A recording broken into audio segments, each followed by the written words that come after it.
اب نکاح میں دیکھ لو, سنت طریقے سے نکاح کتنا آسان, 4 ہو گئی ہماری سنت کے مطابق, بڑے آرام سے ہو گئی. لیکن اگر ہم وہ تکلفات کرتے جو عام طور پہ شادی میں لوگ کرتے ہیں تو ایک پہ ہی اٹک جاتے, اتنا خرچہ ہو جاتا کہ ایک کے بعد اتنے قرضے چڑھ جاتے کہ دوسری کا سوچ بھی نہیں سکتے تھے. میری جتنی بھی شادیاں ہوئی ہیں بڑے آرام سے الحمدللہ ہو گئی. پہلی شادی ہوئی, لڑکی کے دلہن کے ابا آئے اور میری والدہ, وہ پنجاب میں تھے, ہم اپنی والدہ کے ساتھ چلے گئے. راستے سے ہم نے بھاولپور سے اپنے بھائی اور بھابھی کو اٹھا لیا, وہاں گئے ہیں, بس یہی بارات تھی, ہمارا نکاح ہوا اور میں, میری والدہ اور زوجہ بائی ایئر آ گئے. قصہ ختم ہو گیا, شادی ہو گئی. اگلے دن میں گھوم رہا ہوں, لوگ کہہ رہے ہیں مصعب کل آپ کا بیان تھا, آپ تھے نہیں. میں نے کہا میں شادی میں گیا ہوا تھا. انہوں نے کہا کس کی؟ میں نے کہا اپنی. کیا مطلب؟ ابھی تو آپ یہاں تھے, آپ کی شادی بھی ہو گئی. میں نے کہا شادی میں تو وہ بولے قبول ہے, ہم نے بولا قبول ہے تو ہو گئی, اس میں کیا ہے. تو میں نے کہا ولیمہ کر لوں گا میں, آپ بے فکر رہیں. ولیمہ بھی اپنی جو میری حیثیت تھی اس کے حساب سے کر لیا, جتنے پیسے تھے اس کے حساب سے کر لیا, کوئی قرضے نہیں لیے, کوئی ادھار نہیں لیے, اپنی اوقات دیکھی کہ یار اتنی اوقات بنتی ہے تو اس حساب سے کر لو. لوگوں نے تو باتیں بنانی ہوتی ہیں, لیکن جو مرغے کھا کھا کے آپ کے ولیموں کے لاکھوں روپے کے مرغے کھا کے, کیا وہ باتیں نہیں بناتے؟ کیا وہ یہ کہتے ہیں بڑا سخی ہے؟ نا نا نا نا, ذرا سی ایک بوٹی بھی کچی نکل آئی نا, آپ کے کروڑوں روپے برباد ہوں گے. اور بھول جاتے ہیں 1.5 ہفتے 2 ہفتے بعد کہ کس نے مہنگا ولیمہ کھلایا تھا اور کس نے سستا. میں نے ایک چکن بریانی بنوائی تھی بس, میری گنجائش اتنی تھی. میں نے کہا اتنے آدمی یہ بریانی, اور منع کر دیا کوئی لفافہ نہیں لے کے آئے گا, کیونکہ لفافوں کا ٹرینڈ چل رہا ہے. لفافوں میں وہ لایا تو پھر آپ بھی لے کر جاؤ. ابے بھائی لو ہی نہیں, نہ لے کے جاؤ نہ لو. منع کر دیا کوئی لفافہ شفافہ نہیں ہوگا, تمیز سے کھاؤ, پتلی گلی سے نکلو. ایک نے کہا بوٹیاں گلی نہیں تھیں, ایک صاحب نے کہا صحیح طرح گلی نہیں تھی. تو میں نے کہا ہمارے بس میں جتنا گلا سکتے تھے ہم گلا دیے بھائی, اس سے زیادہ ہم سے نہیں ہوتا تھا. کھانا ہے کھا, نہیں تو پتلی گلی سے نکل. تو پھر دوسری بھی ایسے ہی ہو گئی ہماری, وہاں بھی ایسے ہی ہوا. میں دوسری میں تو کوئی تھا ہی نہیں نا, وہ تو پکڑے جاتے تو پٹتے. دوسری میں تو اتنے افراد بھی نہیں تھے. دوسری جب ہوئی ہے تو میرے بھائی, میرا چھوٹا بھائی میرا ساتھ دے رہا تھا, 2-4 دوست میرا ساتھ دے رہے تھے. جب نکاح کا ٹائم تھا یہ بھی بھاگ گئے, ہاتھ پاؤں ان کے کانپنے لگے. انہوں نے بولا پکڑے تو پٹیں گے ہم, شادی تم کر رہے ہو, پٹیں گے کون؟ خاندان میں جب پتہ چلے گا کون کون تھا تو یہ تھا اور وہ تھا تو ہم بھی پٹیں گے. اب میں وحدہ لا شریک لہو ہو گیا, اس سینس میں نہیں فتویٰ لگا دو میرے اوپر, یہ نہیں اکیلا ہو گیا میں نے 2-4 دوست ادھار لیے کہ بھائی کہا جاؤ یار, وہ لڑکی کے ابا کیا بولیں گے, کوئی کسی کو تو لے کے آنا. تو ہم گئے مسجد میں, ہمارا نکاح ہوا. اب رات کو رخصتی تھی, میں نے گھر سے شارٹ ہونا تھا, اماں کو کیا بتاتا کہاں جا رہا ہوں. اتفاق سے جمعرات تھی, مدنی مسجد بہترین کام آتی ہے ایسے موقع پہ, ٹھیک ہے نا. میرا بچہ ماشاء اللہ, بیٹھ جاؤ بیٹا, بیٹھ جاؤ میرا بچہ.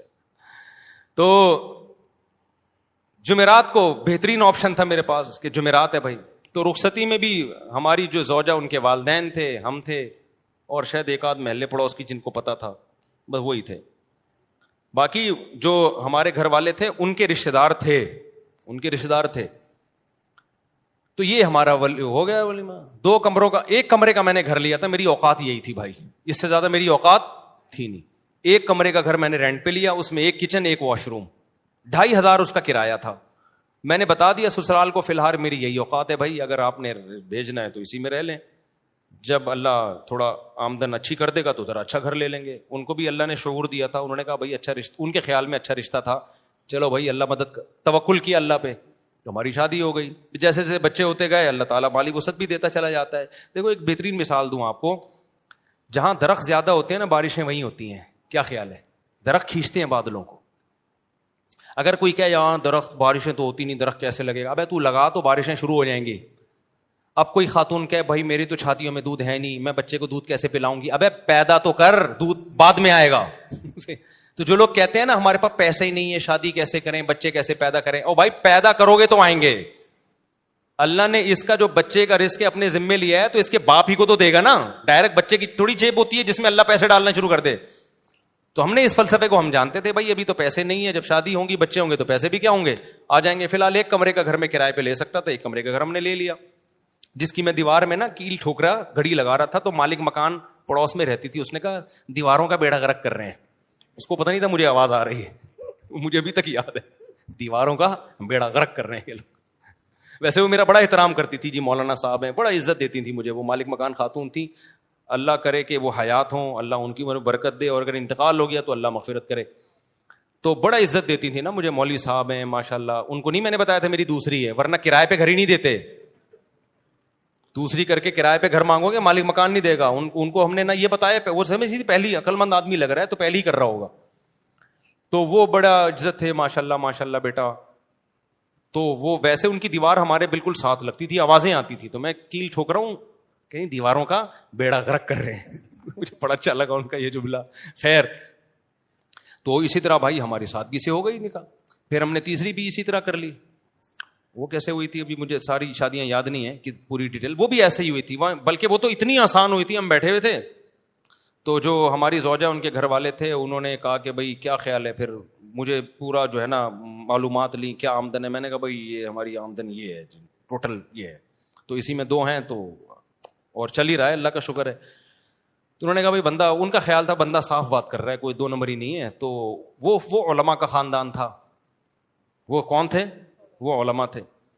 تو جب بات طے ہو گئی, انہوں نے کہا ہمیں قبول ہے. تو میں جب اٹھ کے جانے لگا تو انہوں نے کہا کہ بھائی ہم مولانا لوگ ہیں, ہم لوگوں سے کہتے ہیں کہ نکاح سادگی سے کرو, آسان بناؤ. تو اب یہ کیا کہ 6 مہینے بعد نکاح ہوگا اور یہ ہوگا, بس جب بندہ پسند ہے نا سب کو. انہوں نے کہا ہاں بھائی نکاح پڑھاؤ یار. میں ایک سول ڈریس میں تھا, یعنی ویسے جب بھی میری شادی ہوئی ہے سفید کپڑے نیل لگا کے, پگڑی نیل لگا کے, اتنا اہتمام میں نے کیا. یہی ہولیے میں گیا ہوں, کبھی کوئی اچکن شیروانی الگ سے, سینڈل الگ سے, ٹوپی پگڑی میں نے جب بھی شادی ہوئی ہے خریدے نہیں ہے. لیکن اس دفعہ تو میں اس ڈریس میں بھی نہیں تھا. تو انہوں نے کہا نکاح پڑھاؤ. میں نے کہا قبول ہے بھائی, پڑھا دو یار, ہمیں تو, مجھے تو بہت اچھا لگا یہ جملہ سن کے. تو پھر وہ ہوا کہ انہوں نے وہی مولوی صاحب ان کو بلایا, بھائی ادھر آؤ. اچھا, وہ جن مولوی صاحب کو بلایا نا, وہ بڑا دلچسپ واقعہ ہے. وہ جن مولوی صاحب کو بلایا ان سے میری 3-4 سال پہلے, یعنی یہ شادی جو ابھی ہونے جا رہی تھی اس سے 3-4 سال پہلے بحث ہوئی تھی 2-3 شادیوں پر. وہ تبلیغی جماعت کے تھے. اب پورا نہیں بتاؤں گا میں کون تھے, وہ چھوڑو, پھر وہ آپ سمجھ جائیں گے, مناسب نہیں ہے. میری بڑی بحث ہو رہی تھی کہ اس زمانے میں 3 شادیاں کرنی چاہیے. وہ کہہ رہے تھے نہیں 1 کرنی چاہیے. اس پہ بڑی ہماری نا 1 گھنٹہ ڈیبیٹ ہوئی کہ نہیں 2 نہیں کرنی چاہیے. کیا ہوا, فون کر کے جب بلایا نا تو وہی نکلے. ابے انہیں کہا تیری شادی ہو رہی ہے ہمارے ہی خاندان میں. ابے تو بڑا ہوشیار نکلا, ہمیں سمجھا رہا تھا اور ہمارے خاندان میں گھس گیا. پھر بڑا خوش ہوئے, بڑی شاباش دی. خیر نکاح پڑھایا انہوں نے. میں سمجھا پا رہا ہوں اپنی بات. تو ہر شادی ہماری اسی طرح ہوئی ہے. تو اس طرح سے 4 ہو سکتی ہیں جس طرح سے آپ لوگ کر سکتے ہو. ایک شادی کمر توڑ دیتی ہے آپ کی, اس میں اتنا خرچہ, قرضے چڑھ جاتے ہیں آپ کے اوپر, پھر اس کے بعد آپ پہلے ان قرضوں کو اتارنے میں اتنا ٹائم لگتا ہے, پھر آپ کی جوانی کا بہترین حصہ وہ سارا ضائع ہو جاتا ہے, جو پیسہ آپ بچا کے کسی اور اچھے کام میں استعمال کر سکتے تھے. لوگ کہتے ہیں اچھا رشتہ نہیں ملتا ہمیں اس کے بغیر. اور بھائی بہت سے لوگ اچھے ہیں, آپ کو فری میں بھی مل جائیں گے. وہ سمجھ رہے ہو کہ نہیں سمجھ رہے؟ یعنی اچھے خاندان کے لوگ ہیں جن کو اچھا بندہ چاہیے ہوتا ہے تو وہ مل جاتا ہے ان کو.